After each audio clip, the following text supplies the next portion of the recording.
Welcome to an explainer that unpacks one of the most wildly misunderstood geopolitical organizations on the planet. Today we are looking at a setup where some of the world's most powerful and, honestly, fiercely competing rivals regularly pull up a chair to sit at the exact same table. Just imagine a room where India, China, Russia, and Pakistan are actually coordinating their regional strategies together. We're talking about four nuclear-armed nations with active border disputes, incredibly deep historical tensions, and totally competing global interests. On paper, getting these specific nations to agree on literally anything sounds completely impossible. And yet, despite these massive geopolitical fractures, they actively choose to cooperate inside a bloc that represents nearly 50% of the entire global population. Yeah, you heard that right. Almost half the world is actively working together under one shared umbrella. So why do they do it? Well, the geographic and economic stakes are just way too high for them to ignore each other. Section 1. The Paradox to Clarity. Understanding the SCO. Let's just cut straight through all that dense international jargon to find out exactly what this organization is, the specific problems it was actually created to solve, and why it matters so much globally today.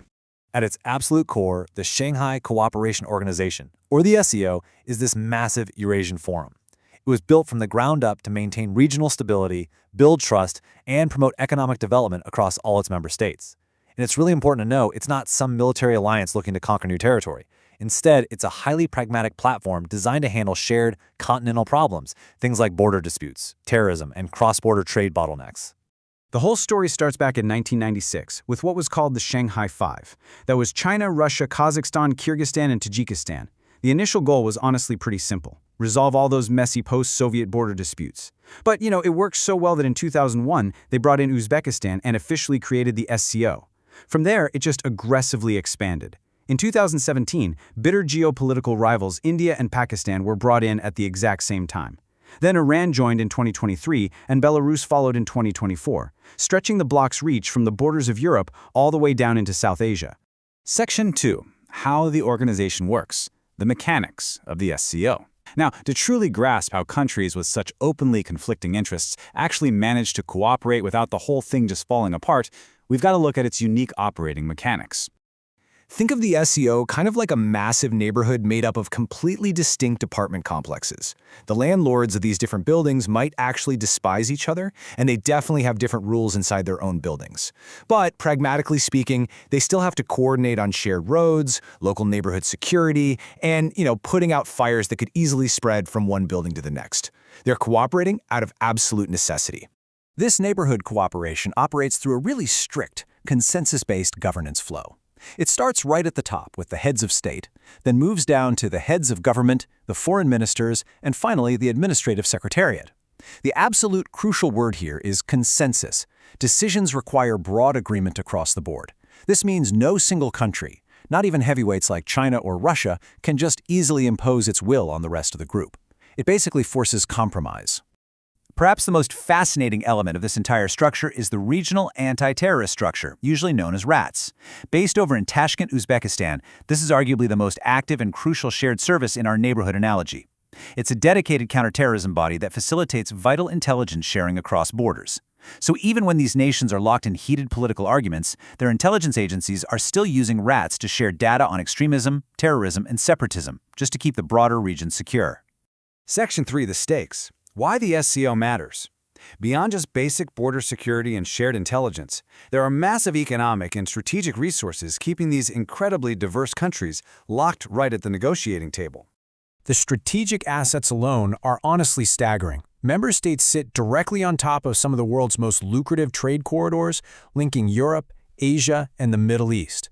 And they possess critical energy resources that our modern global economy absolutely desperately requires.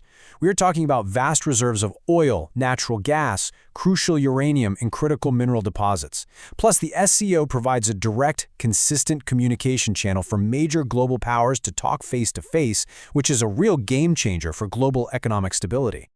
Geographically speaking, Central Asia serves as the strategic heart of the SCO.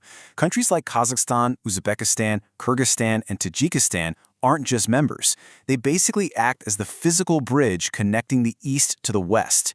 They provide the critical energy resources, those essential trade routes, and vital geographic buffering. If you want to build massive infrastructure and connectivity projects across the Eurasian continent, well, you have to go right through Central Asia. Section 4.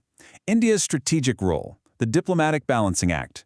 For India, a nation with massive energy demands and highly complex border realities, joining the SCO alongside Pakistan in 2017 was a deeply calculated strategic maneuver.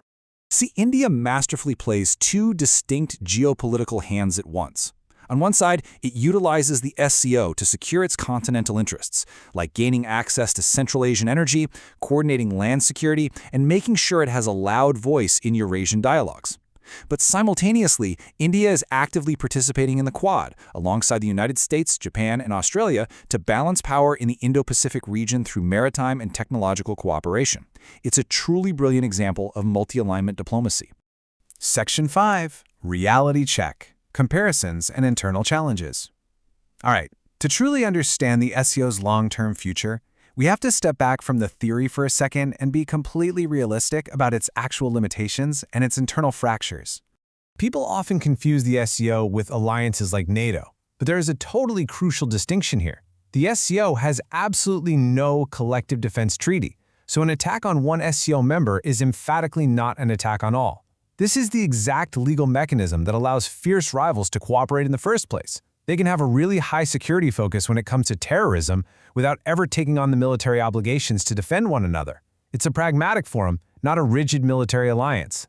And because it is purely pragmatic, the organization's true potential is continuously bottlenecked by some really deep internal roadblocks. Those intense India-China and India-Pakistan geopolitical rivalries, they often grind cooperation to a complete halt. Because of this underlying lack of trust, there's no European Union-style deep economic integration happening here. Consequently, the implementation of major infrastructure projects is incredibly slow.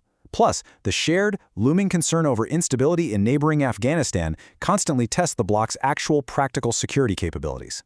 But despite these massive hurdles, the SCO just keeps moving forward by strictly prioritizing mutually beneficial areas. Security coordination takes the absolute lead, followed closely by regional connectivity and energy cooperation. They purposely focus on these practical, shared needs over highly complex, sensitive political integration. By sticking to trade, energy, and counter-terrorism, everybody gets to win something. Ultimately, what is absolutely undeniable is that the SCO provides a vital communication channel for heavily armed rivals. It's a completely unique Eurasian platform where strategic partners and bitter geopolitical competitors are literally forced to sit down, look each other in the eye, and work on regional stability together. And by doing so, they are fundamentally shaping the emerging multipolar world order. So the ultimate question remains, as this massive organization continues to expand its borders and its global influence, will its shared pragmatic interests permanently outweigh its deep-seated internal fractures? Or will the very rivalries it seeks to manage ultimately limit its true potential on the world stage? Thank you so much for watching this explainer. We really hope it brought some clarity to a highly complex and incredibly important piece of the global puzzle. From all of us at Life Tales, learn, think, grow. We'll catch you next time.